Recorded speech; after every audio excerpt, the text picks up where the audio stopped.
Hello all, ஒரு பியூட்டிஃபுல்லான Pongal dress making process பார்க்கலாமா? இது என்னோட டாட்டருக்காக நான் ரெடி பண்ண பொங்கல் ட்ரெஸ்ஸு. இதோட அவுட்லுக் இந்த மாதிரி தான் இருக்கும். இந்த மாதிரி ரஃபாக ஸ்கெட்சிங் போட்டு அங்கேயே நான் டீட்டெயில்ஸ் எல்லாம் எழுதிக்கிட்டேன்.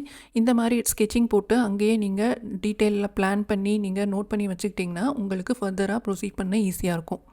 இது ஒரு சாரீலேருந்து கன்வெர்ட் பண்ண மேக்ஸி ட்ரெஸ்ஸு. கீழே வந்து ஸ்கர்ட் பாட்டு ப்ளீட்டட்னு சொல்லி டிசைட் பண்ணியிருந்தேன். இந்த சாரியில் வந்து 2 கலர் ப்ளவுஸ் மாதிரி கொடுத்துருந்தாங்க அட்டாச்சாக. ஒன்று பிங்க் கலரு, ஒன்று ப்ளூ கலரு. ஆக்சுவலாக இந்த சாரீ டார்க் ப்ளூ ஒன்று, அதில் காப்பர் சாரீ வந்த மாதிரி இருந்தது. அதுக்கு கான்ட்ராஸ்ட்டாக இந்த 2 கலர் கொடுத்துருந்தாங்க. அந்த 2 கலரையும் நான் டாப் ஆர்ட்டுக்கு யூஸ் பண்ணிக்கிட்டேன். மேலே டாப் வந்து பிரின்சஸ் கட் ப்ளவுஸ் மாதிரி கொடுக்கலான்னு பிளான் பண்ணியிருந்தேன். பிங்க் கலர் உள்ளேயும் மேலே அதுக்கு மேலே ஓவர்லேப் ஆகி வருது ப்ளூ கலர்லேயும் இருக்கட்டும்னு சொல்லி டிசைட் பண்ணி இந்த ப்ளூ கலரில் அந்த நெக் பார்ட் வந்து ஆரி ஒர்க் பண்ணி அதை ஃபினிஷ் பண்ணியாச்சு. ஸ்லீவ் பார்த்தீங்கன்னா அகெயின் பிங்க் கலர், அதோட பார்டர் அட்டாச் வர மாதிரி இருக்கும். ஷார்ட் ஸ்லீவ் தான். கீழே ஸ்கர்ட் பார்ட்டுக்கு ப்ளீட்டட் ஸ்கர்ட்டு. இது ப்ளீட் ப்ரெஸ்ஸிங் வந்து ரொம்ப முக்கியம். அப்போ தான் அந்த ப்ளீட்ஸ் அப்படியே நிற்கும், உங்களுக்கு பார்க்கவும் ரொம்ப அழகாக இருக்கும்.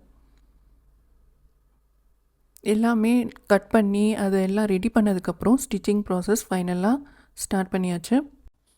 இந்த ட்ரெஸ்ஸோட ஹைலைட்டே என்ன அப்படின்னா அந்த கலர் காம்பினேஷன் தான். ப்ளூ, பிங்க், அகெயின் கீழே அது ஒரு மாதிரி ப்ளூ, காப்பர் சரி, அதுக்கேற்ற மாதிரி பீட்ஸ் நம்ம யூஸ் பண்ணது, இதெல்லாம் சேர்த்து ட்ரெஸ்ஸு சூப்பராக வந்துருந்துச்சு.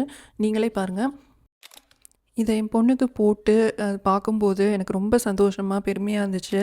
நம்மளே ஒரு ட்ரெஸ் ரெடி பண்ணி நம்மளே நம்ம பொண்ணுக்கு போட்டு அழகு பார்க்குறது ஒரு பெருமையான சந்தோஷமான விஷயம் தானே. இந்த ட்ரெஸ்ஸு எப்படி இருக்குன்றது நீங்கள் கமெண்ட் செக்ஷனில் கண்டிப்பாக சொல்லுங்கள். தேங்க்யூ ஆல் ஃபார் வாட்சிங்.